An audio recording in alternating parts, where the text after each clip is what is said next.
Welcome to this WebEx that's going to be talking through the logistics and support the CAT4 testing that will be used as part of the KHJ National Agending Parameter for the 2017-2018 academic year. I'm James Neal and I'm with Holly Nichols. Both of us are here at GL that will be working with schools across Dubai over the coming months to support your testing requirements. The aim of this WebEx is to give you an overview, and we'll be talking through some of the key dates and the next steps over the next months.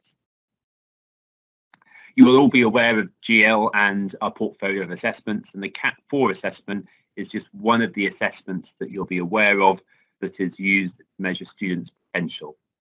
And I'm sure that all of you that have been using CAT4 for the last few years will be aware that it is a measure of reasoning that supports students with their teaching, or supporting students with their learning and teachers with their teaching. There are 4 batteries of CAT4, and it's clear that 3 of these batteries are non-language specific. So again, the suitability of using the assessment with students with students that don't have English as a first language is fine.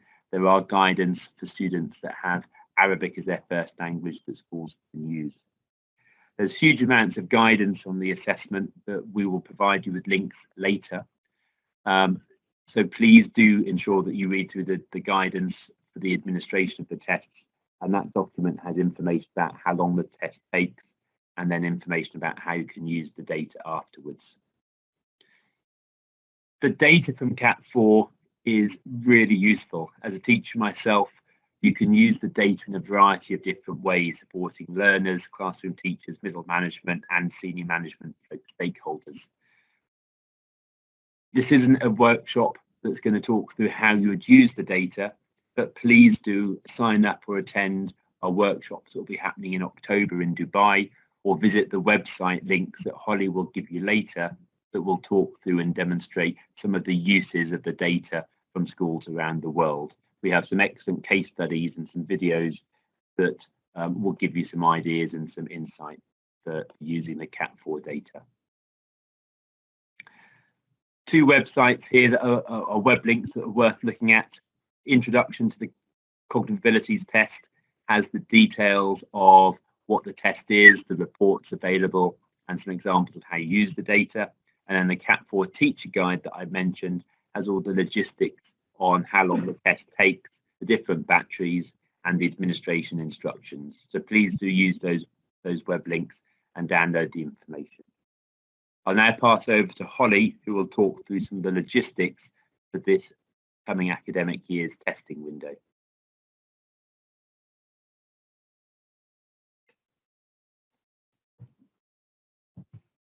Hello everyone, and welcome to the webinar. As James said, I will now be taking you through some of the more practical information about the testing window and what you need to do to prepare for that. First and foremost, the dates for testing for this year, or this academic year. The CBSE schools, it's started in April, but will run through to the 2nd of November, so you've got plenty of time to complete that testing with your students. For UK, International Baccalaureate, American or other schools, it's going to start from the 1st of September and run through to the 2nd November. So again, you've got plenty of time to get that testing done. The levels to be tested are in the table below. These are different to the levels that were tested last year. So do make sure you're clear on which groups of students need to be tested this year.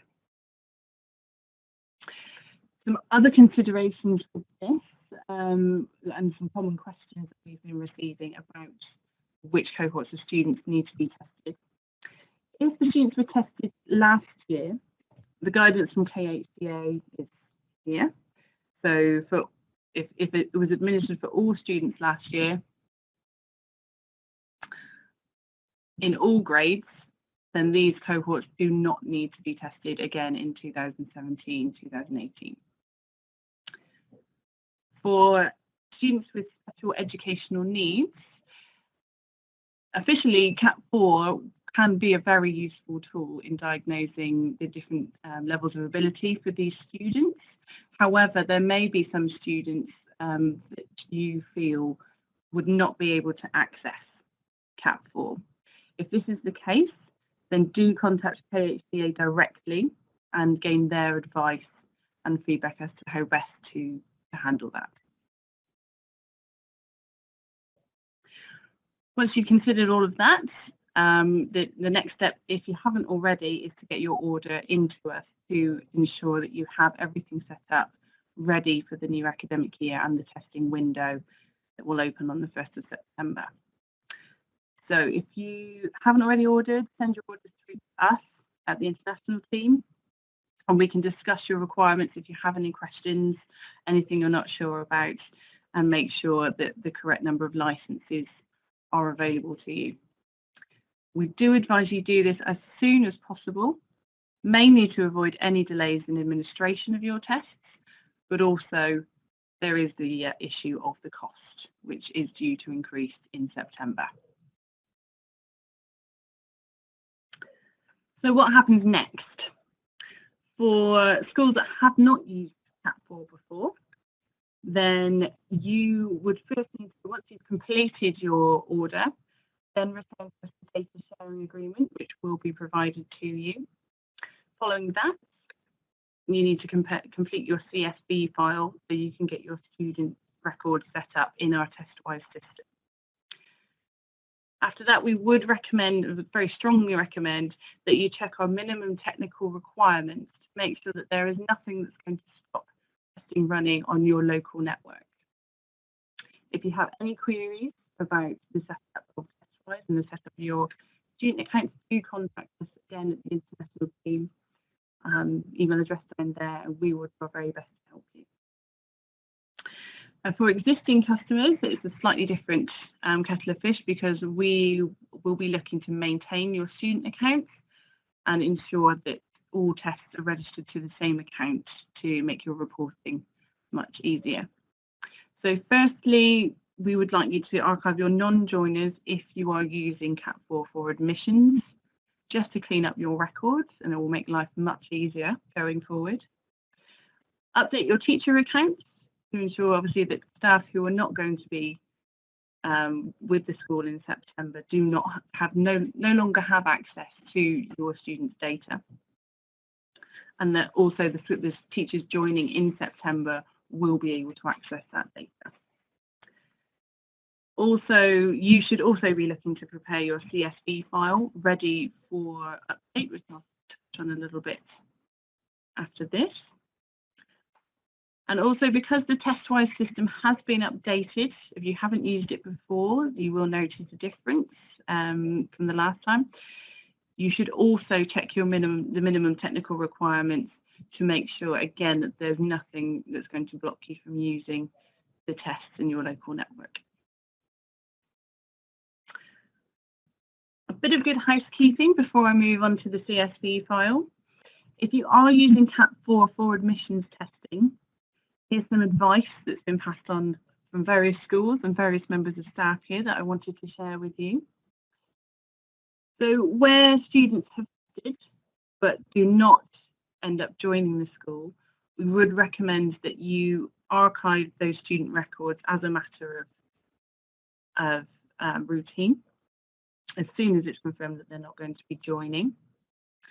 And when students tested do go on to join the school, we would recommend that you ensure that a UPN is added to their records upon admission, so that you're proactively going into TestWise and adding their unique personal pupil number or identifier that you use, either assigned by yourselves or assigned by your management information system, and make sure that's updated in TestWise.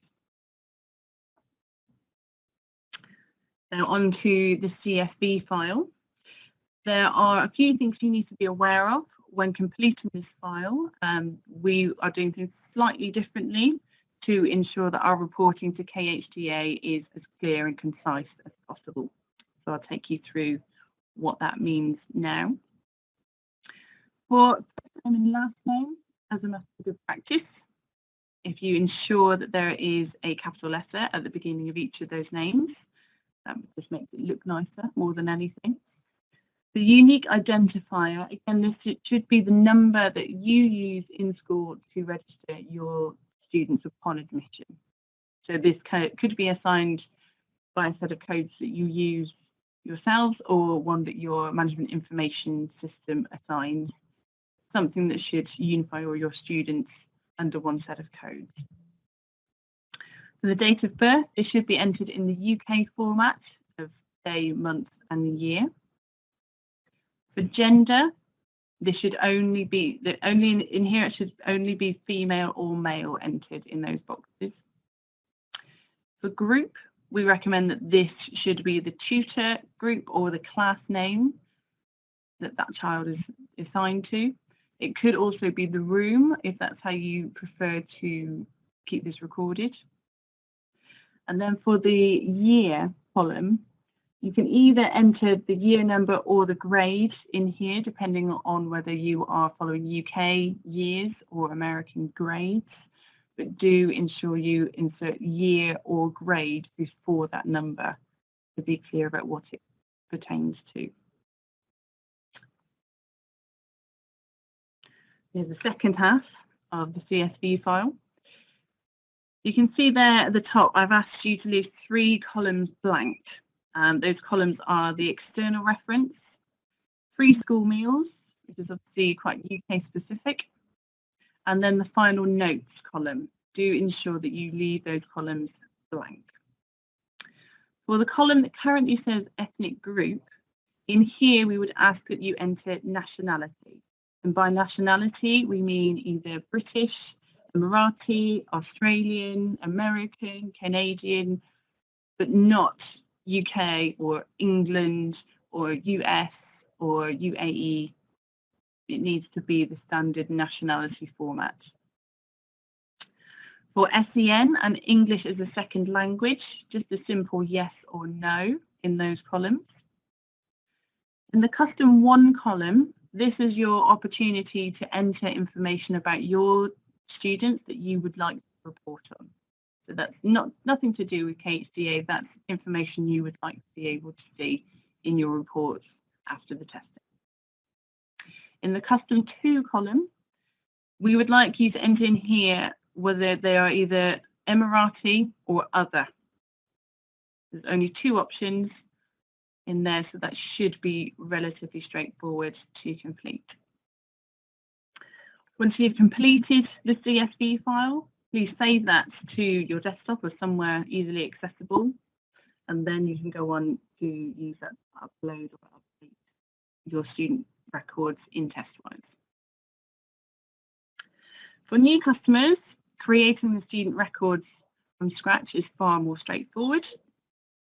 You'll just have to log into TestWise as soon as you get your login details. Once you've completed your order, go to Students, select Import Students, browse to your CSV file, and then click Import. As simple as that. For customers that already have these students registered to TestWise, what we're working towards is having a batch update tool available for your student records by the end of August. This batch update will take the information from your CSV file to, of course, move these students into their new year groups and classes, but it will also merge records if there are multiples. We will keep you updated on the progress of this and let you know as soon as it is available for you to use. In the meantime, if you want to go ahead and archive any students that have left the school and will not be testing next year, do feel free to do so if that helps you to clear up your records.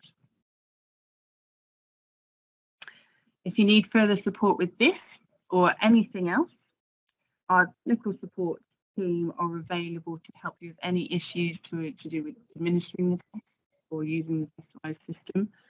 The hours from the 3rd of September in UK time will be running from 5:30 AM to 12:30 PM on a Sunday, and UK time Monday to Friday, 5:30 AM to 5 PM. And you can see the telephone number and direct email address for that team there. For anything concerning CAT4, there's a link there to a wealth of online support documents and webinars and other recordings that you can use to support your use of CAT4 and the data that it produces. And there's also the contact details there for the international team, did you have any more specific questions that you would like answered. Below that is also the contact details for anything to do with TestWise, and also a link there to our online support for the TestWise system, where there is a wealth of information on how to administer that.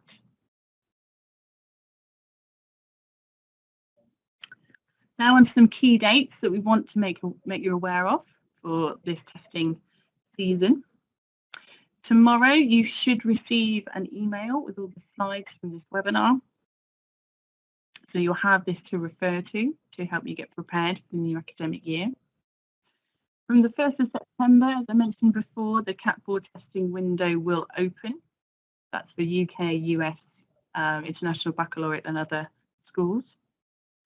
The 13th of September, we will be running a second webinar. That the intention of that webinar is to help you administer the tests themselves, so that's creating the sittings and running the reports. And slides on that webinar, if you're not able to attend, will be provided on the day after. On the 3rd of October, we will be running assessments workshop. It's a Dubai event. So these events are open for registration right now, and details that can be found on the dedicated web page we've set up for you. On the 2nd of November, the CAT4 testing window will close. So that's the point at which we will no longer be collecting data. So many thanks for listening. We hope you found the webinar useful, and we will of course be in touch with further information shortly.